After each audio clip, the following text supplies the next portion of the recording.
Good morning friend. Life maker में आपका एक बार फिर से स्वागत है। मैं आदित्य उपाध्याय।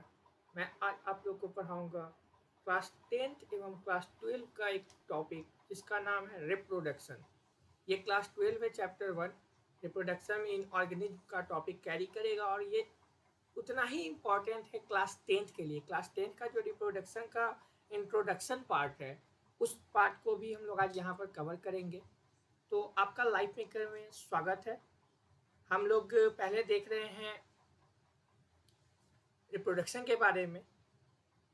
सबसे पहले बात करते हैं अगर रिप्रोडक्शन की, तो रिप्रोडक्शन एक बायोलॉजिकल प्रोसेस है। क्या है? एक बायोलॉजिकल प्रोसेस है जिसमें देखा ये गया है, जिसमें बताया ये गया है कि ये एक बायोलॉजिकल प्रोसेस है और ये बायोलॉजिकल प्रोसेस ऐसा बायोलॉजिकल प्रोसेस है जिसमें कि ऑर्गेनिज्म के पास एबिलिटी होता है कि वो अपने जैसा यंग वंस को प्रोड्यूस करे।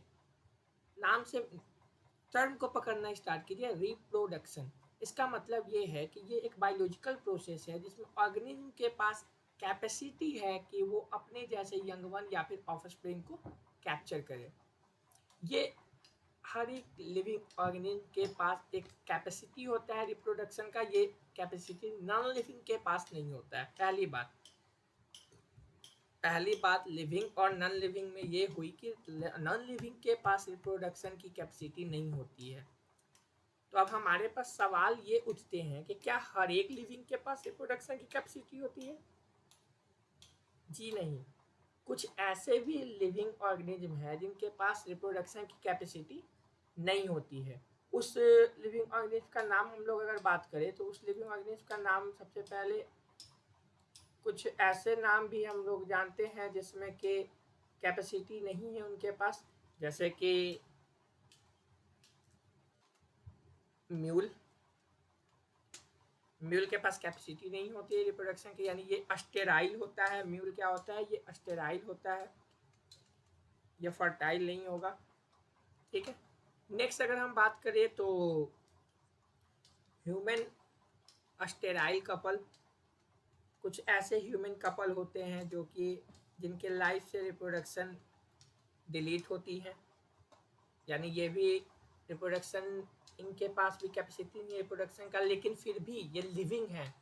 तो रिप्रोडक्शन अनएक्सेप्शनली नहीं कह सकते हैं कि ये अनएक्सेप्शनली ये हमारा लिविंग ऑर्गेनिज्म का क्राइटेरिया ये डिफाइन नहीं करता है। इन द सेंस ये कि जो रिप्रोडक्शन होगा वो हर एक लिविंग ऑर्गेनिज्म का पार्ट्स होगा, लिविंग ऑर्गेनिज्म का पास होगा, लेकिन हर एक का होगा ये फिक्स नहीं है।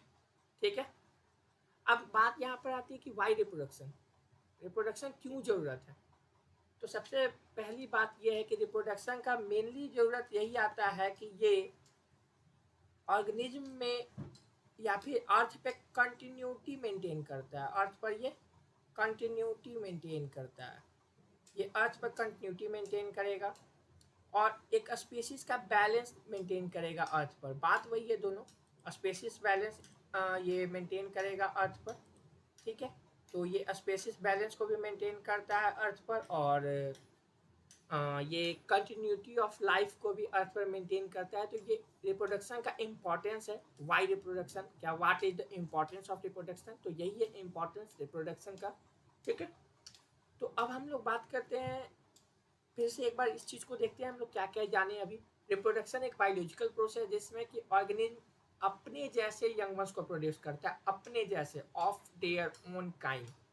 अगर आप बोर्ड का एग्जाम दे रहे हैं तो आप उसमें लिखिए कि अपने जैसे, ऑफ देयर ओन काइंड। ठीक है। नेक्स्ट अगर हम बात करें तो जैसे कि ऑफ देयर ओन काइंड का मतलब ये हुआ कि ह्यूमन का जो बेबीज होंगे वो ह्यूमन ही होंगे, ना कि ह्यूमन के बेबीज एलिफेंट। तो यहाँ ह्यूमन के बेबीज ह्यूमन होगा, एलिफेंट का बेबी एलिफेंट हो ही होगा। यही चीज़ है of their own kind. Reproduction दो तरह के होते हैं, रिप्रोडक्शन दो तरह के होते हैं, एक सेक्सुअल, एक होते हैं असेक्सुअल। दोनों के बारे में हम लोगों ने कुछ कंपेयरिंग करके या फिर उसको डिफ्रेंशिएट करके हम लोगों ने पढ़ा है। पहला ये कि असेक्सुअल में single parents are required. Single parents in the sense कि यहाँ मेल फीमेल ऐसा कोई क्राइटेरिया डिसाइड नहीं है, यहाँ सिंगल पेरेंट्स कोई भी एक होंगे, ठीक है। दूसरी बात अगर हम करें तो अगर हम बात करें इनके, तो वही सेक्सुअल में दोनों मेल और फीमेल दोनों रिक्वायर्ड होते हैं, male and female both are required, ठीक है।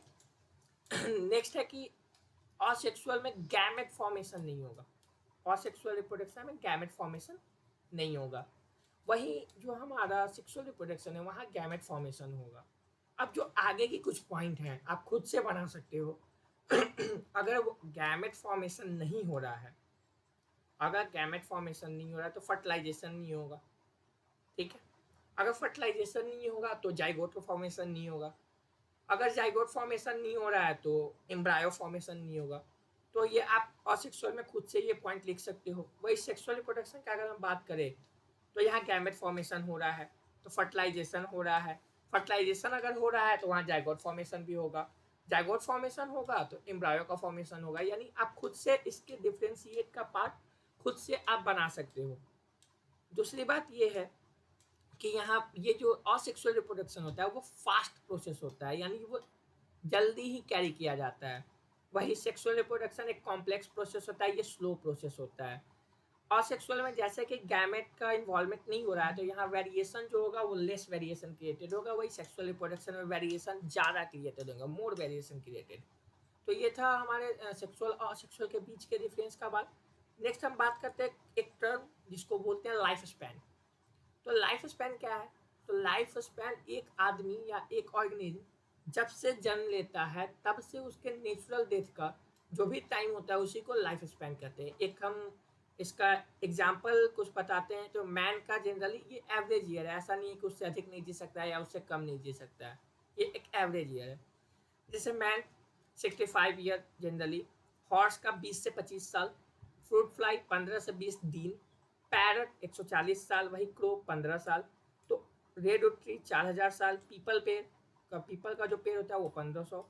अब यहाँ पर बात एक नोटिस करने वाली ये भी है कि आप यहाँ पर देखिए पैरट, ठीक है, पैरट जो है वो 140 ईयर अपने आप को जिंदा रख रहा है, ठीक है।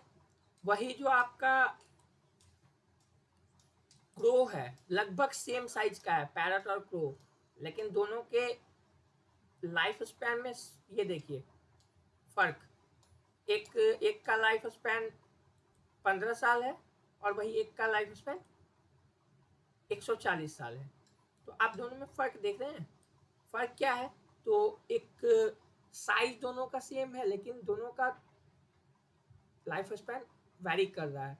तो यहाँ पर ये बात क्लियर हो रही है कि साइज पर भी लाइफ स्पैन डिपेंड नहीं करता है, लाइफ स्पैन साइज पर डिपेंड नहीं करता है।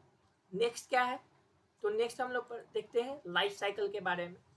तो लाइफ साइकिल क्या होता है? एक साइकिल मतलब यही होता है कि जहाँ से शुरू वहीं पर ख़त्म किया जाए। तो लाइफ साइकिल का मतलब यही होगा कि एक ऑर्गेनिज्म जब से जन्म ले रहा है उसके बाद यंग होगा, डेवलप्ड होकर ग्रोथ होगा, फिर ओल्ड होगा, फिर उसका डेथ होगा, और माना जाता है कि फिर से उसका कहीं ना कहीं जन्म होता है, या फिर उसका जो उसका जनरेशन बर्थ जनरेशन चल रहा है वही उसका बर्थ है। जैसे एक जनरेशन से दूसरा जनरेशन गया तो ये उसके लिए बर्थ है, यही एक लाइफ साइकिल है, यही लाइफ साइकिल है।